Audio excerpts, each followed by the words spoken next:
now and welcome a very funny man. Please welcome Buster! Come on, everybody.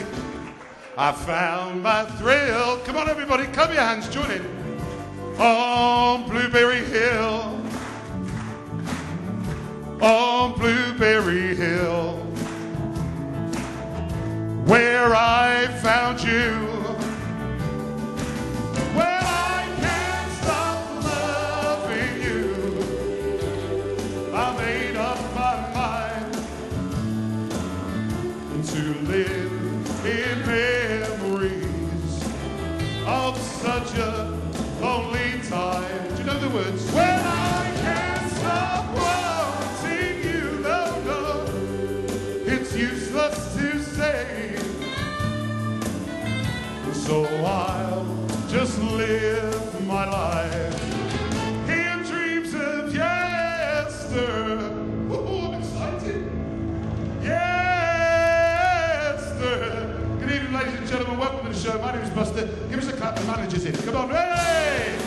Yesterday.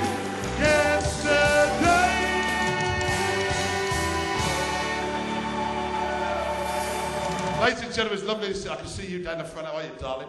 Looking gorgeous tonight. What a lovely smile. Give us your teeth. I'll show everyone else, love. Come on. Come on. I'm joking, ladies and gentlemen. I'm only joking, love. Keep them in. Oh, that's a bit cruel, isn't it? Look at this front row. It's like a Titanic survivors reunion. Look at it. No, I'm not being horrible. I must be the only one at the front with my own hips. Lillian, nice to meet you, Lillian. How are you, darling? Nice to see you. Where are you from, Lillian? Torquay. Oh, not far then, love.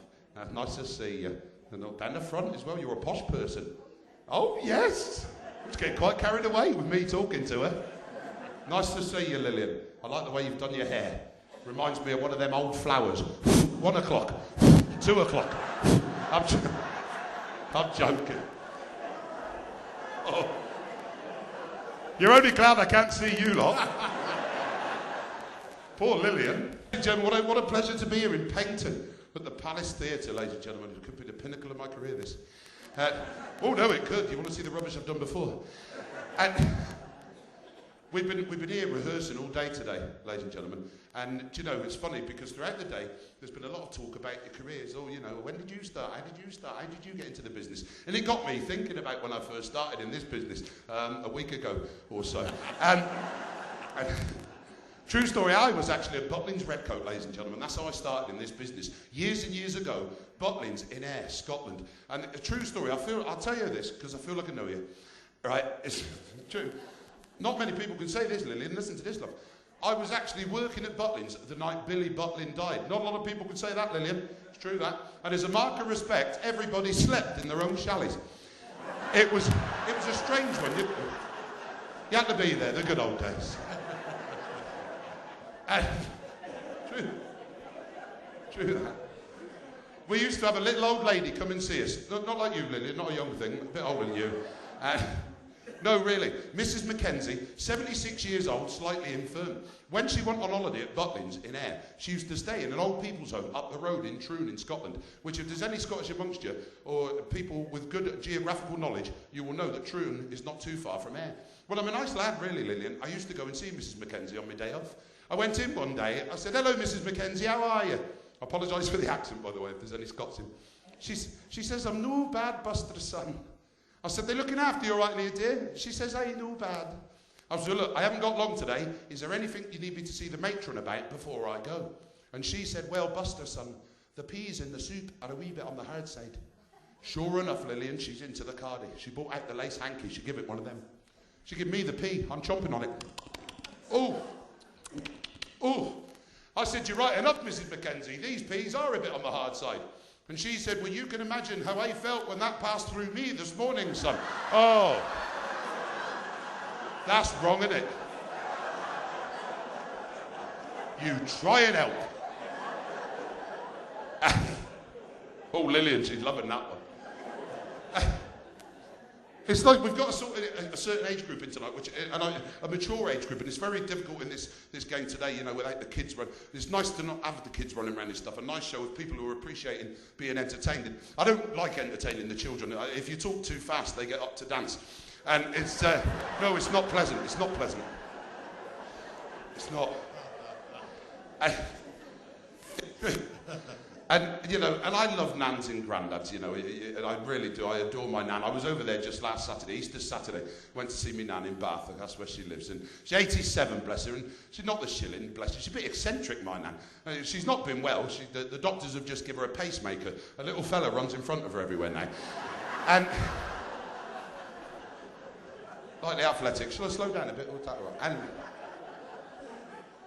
And nan, she's a bit eccentric. I went round her house. You're not going to believe this, Lily. Front garden, 25 shopping trolleys.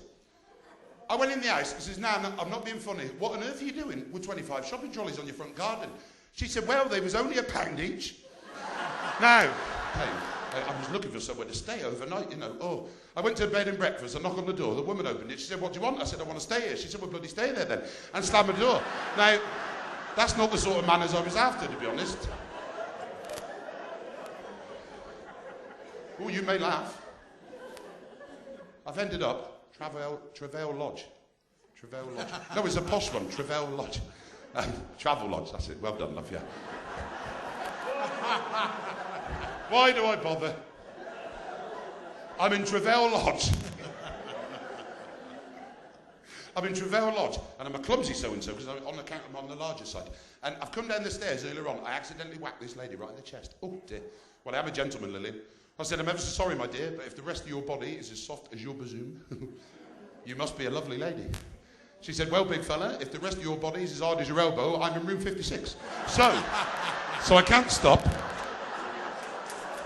Gotta rush. They're clapping. I'll stop on. They're clapping. They're clapping. Tell him the...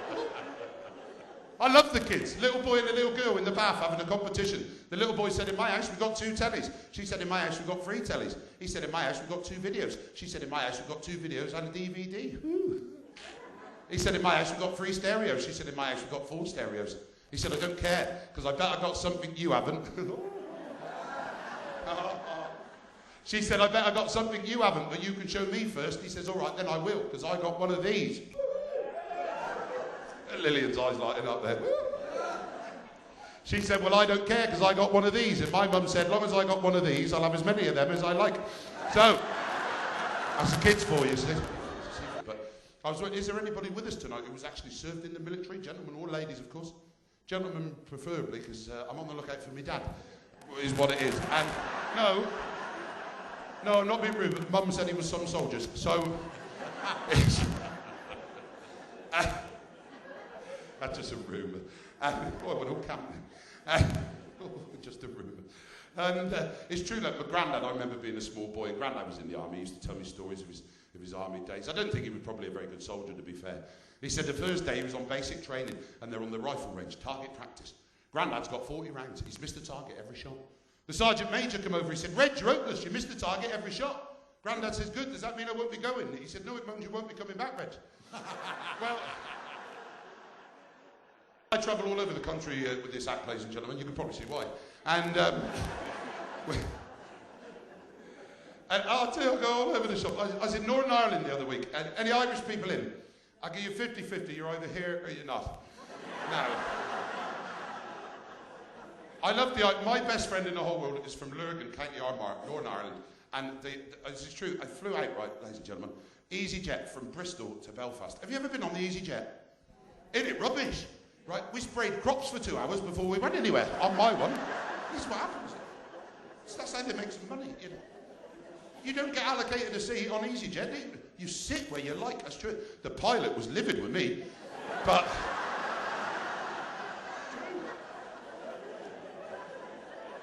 I said, don't care, I'm here first. I'm sitting at the front. I said, the stewardess got on the plane, listen to this, Lily. Stewardess got on the plane. She said, if you feel sick during the flight, use the bag in front of you. Well, you're quick, ain't you? I didn't even know the woman. We arrived in Belfast, a wonderful city, ladies and gentlemen. Don't believe everything you've seen on the telly. It's a nation at peace, and what a wonderful place it is. The only advice I could only give you as a friend is don't take your cars. If you go to Northern Ireland, don't take your cars, do not drive. The road signs are dangerous, not like here in England.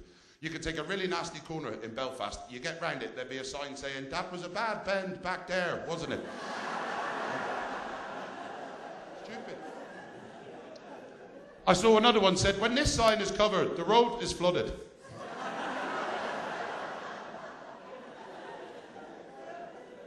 And there's another one just on the outskirts of Belfast. It says, don't take this road to Dublin, it doesn't go there. Well, truly. Me and Paddy's in the pub one night, we had a few pints, the 10 o'clock news come on the telly in the bar. The headline story this evening is about this fella, so distraught he split up with his wife. He's going to chuck himself up to the top of the block of flats, he's had enough. I said to Paddy, I tell you what, Paddy, I bet you tenner he jumps. Paddy said, I bet you tenner he doesn't. Of course, the fellow was black dead. Paddy's like that with the money. I said, I got to be honest, Paddy, I can't take your money. I saw the news at 6 o'clock. I know he jumped. Paddy said, well, so did I. I didn't think the silly bugger would jump again. Now, wrong in it. I'm coming. Wait. One more. I'll tell you this one before I go, ladies and gentlemen. This is a new one, this one. This one comes out a week Wednesday, right? A new one for you, right? Paddy and Murphy in the pub, and Paddy said to Murphy, Murphy, see if I was to make love with your wife, and she had a child, will that make us related? And Murphy says, no, Paddy, that'll make us even. Good night, God bless you. Enjoy the rest of the show. Good night, everybody. Take care. Ta-da. Enjoy the rest of the show. Ladies and gentlemen, Buster, ladies and gentlemen.